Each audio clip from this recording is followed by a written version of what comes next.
Hey everyone, so today we're going to go over 5 comps that I've been playing on PBE.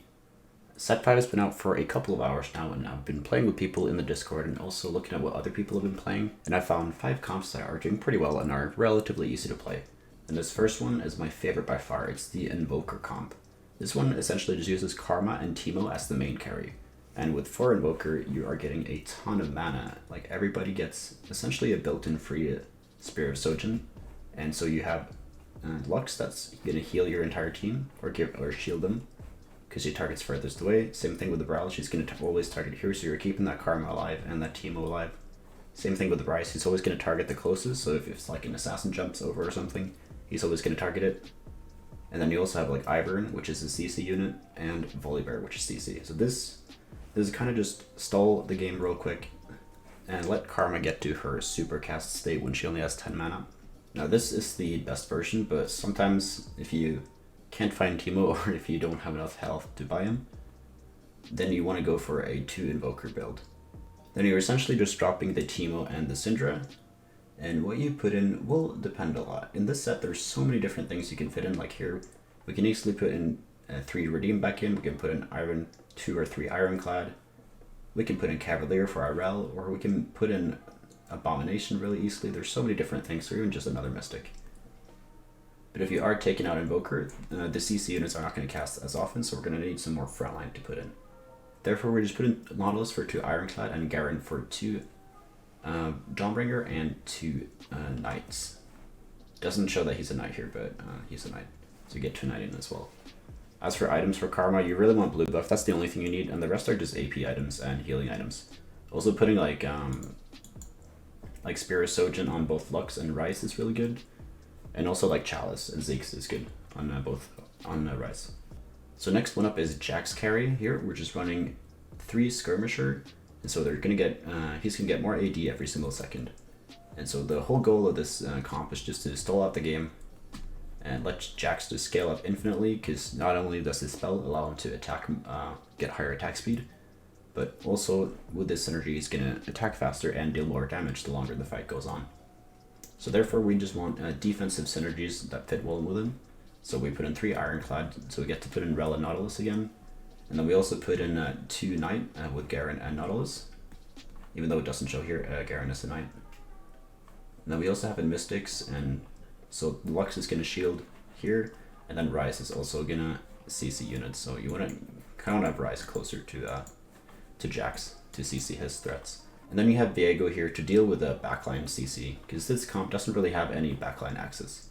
It's a very front to back, so you know, if there's like a Draven or something, we can have him jump over to them. As for items for Jax, you basically want items that scale well with the Skirmisher scaling. So Infinity Edge is really good, Bloodthirster is really good, RFC is really good to give him one more range so it doesn't get CC'd as easily.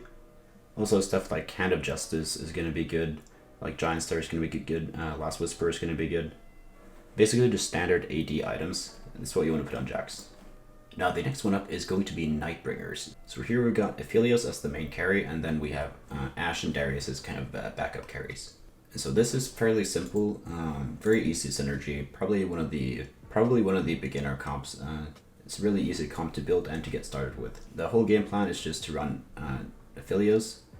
He's going to be the one dealing the most damage. Ashe is going to throw support arrows to help CC, and then you can have Darius as well to do some damage. And then these 2 units are making your team basically immune to CC, because all these 4 are adjacent to Taric, so they're not going to get CC'd, and then these 2 are adjacent to Ashe.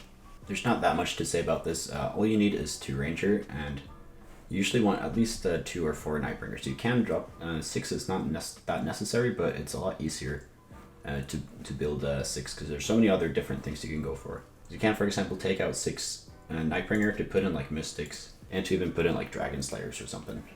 Now the next one up is going to be Draven carry. We are running, with this version, we are running 6 Forgottens.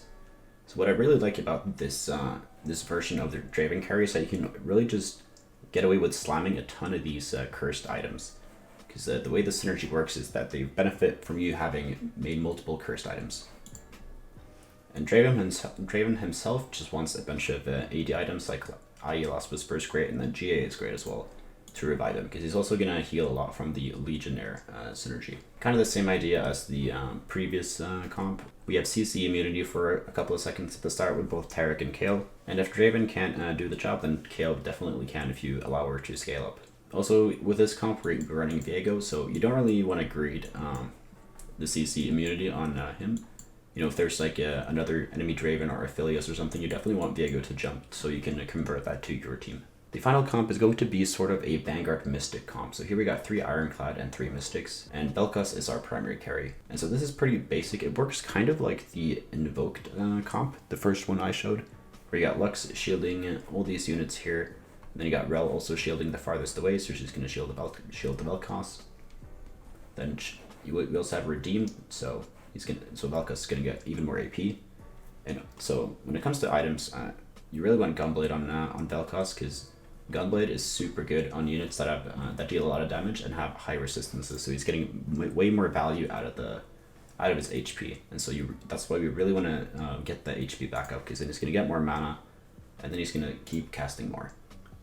And then for support items, you do kind of same thing. You just build Sojin on Rice or on Lux can also work, and your tank items always go on the Rel.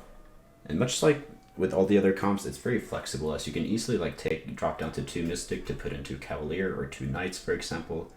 So there's a lot of complicated things in this set. So adapting your board is going to be a huge thing moving forward in this set. I'm really looking forward to how it's gonna turn out. Now, just real quickly, for those of you who don't know how to sign up for the PB server, you go to this link. I will link that in the description, and then you log in with your league account. And then once you've logged in, it's just going to verify that the account exists, and then you just make a username and a password, and then you need to download the PB client, and then you log in, create the username, and then you're ready to go. And if you want people to play with so you can test out stuff, then definitely go ahead and join the Discord. We got nearly 2,000 other players on the Discord, so there's a ton of other people that are trying to grind set 5 and that are trying to get all the knowledge. Hopefully you'll enjoy set 5 PBE, and thank you so much for watching this video. Comment down below what video you want me to make next. And thank you so much for watching, and I'll see you in the next video.